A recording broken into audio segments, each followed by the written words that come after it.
The phone vibrated once on the marble counter. Not a call, a message. She's panicking. Something went wrong. I didn't pick it up right away. I let the vibration die, let the silence stretch until it hurt. The house was too clean, too quiet, the kind of quiet that only exists when someone has already decided you don't belong in the room. Last night replayed itself without permission. Her lipstick smile, the tailored dress she'd chosen for him, the way she blocked the doorway with her body like I was a liability that might slip past security. "Your low-class background would embarrass my career," she'd said. Not angry, worse, efficient. A woman trimming dead weight. I remembered how I'd nodded, calm, polite. "Fine," I whispered. "Have it your way." That was all I gave her. No argument, no wounded pride, no warning. The message screen lit again. "Please, come home." I smiled then, not because I was amused, because fear had finally learned my name.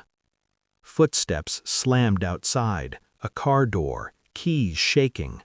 The lock turned too fast. She burst in like a confession that had grown legs. Her mascara had bled, her hands were trembling. She couldn't meet my eyes. Behind her, measured footsteps crossed the threshold. Leather shoes, familiar rhythm. When he stepped into the light and saw me, his face drained of color. He swallowed once, then he said the sentence that shattered her world. "Why is the owner of the firm sitting in your living room?" The betrayal hadn't started last night. It never does. It starts in omissions, in corrections, in the way someone edits you out of their future tense. For months, she'd been rewriting me. My job became consulting. My upbringing became complicated. My presence at events became unnecessary. She stopped asking for my opinion, then stopped telling me things at all. There was always a reason, always a smile sharp enough to pass as kindness. When the firm announced a mysterious new owner, she came home buzzing, not excited, ambitious. "He's brilliant," she said, "private, powerful, exactly the kind of man people listen to." I noticed how she practiced his name, how she practiced her laugh. Late nights followed, passwords changed, a second phone that never left her purse. I didn't accuse. Accusations are for people who still need answers. I watched. I noticed the way she flinched when I entered rooms, the way she angled her screen away from me, the way her perfume changed, richer, heavier, chosen for someone else's memory. I told myself it was work. I told myself that until I didn't have to anymore. The night of the gala was confirmation. She stood in front of me like a bouncer guarding a private world. "You don't fit," she said softly, as if explaining weather. That was the moment something cold settled behind my ribs. Not heartbreak, clarity. I didn't follow her to the gala. I followed the money. Shell companies don't hide from me, neither do patterns. I traced the acquisition through 3 holding firms, 2 proxies, and a legal blindfold designed to impress amateurs. Her firm hadn't been bought, it had been absorbed. By me. Years ago, I'd built the structure quietly, anonymously. I liked watching institutions behave when they didn't know who owned them. I liked leverage without spectacle. She never knew, because she never asked. While she was rehearsing smiles for a phantom king, I was signing approvals that decided her future. I watched the gala footage later. Security feeds don't lie. She stood too close to him, laughed too hard, touched his arm like it meant something. He leaned in, said something that made her eyes light up. Hope. People are always most honest when they think they're being chosen. I didn't interrupt.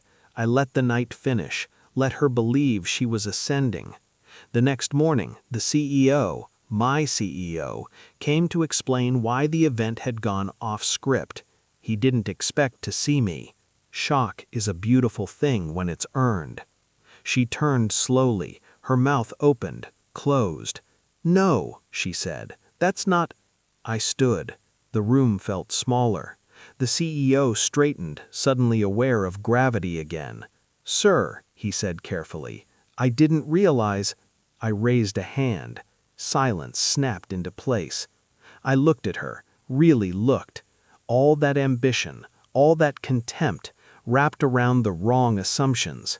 "You banned me," I said, calm, almost kind, "from my own celebration." Her knees buckled into the couch. "I didn't know," she whispered. "You never told me." I nodded. "You never asked." I handed her my phone.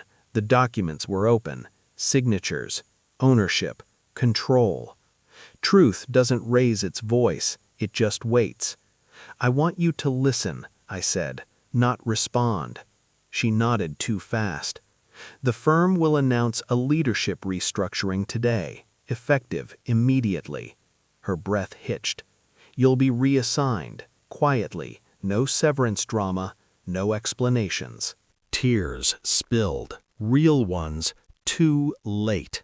"And your friend," I glanced at the CEO, "will submit his resignation before lunch." He didn't argue. Power recognizes itself. She crawled toward me. "Please, I was trying to protect us." I stepped back. "No," I said, "you were trying to replace me." That landed harder than anger ever could. I picked up my coat. "Pack your things," I added. "You won't embarrass me anymore." The door closed behind me with a soft, final sound. Outside, the city moved on. Indifferent. Honest. I didn't feel victorious. I felt light. Some betrayals don't break you, they return you to yourself.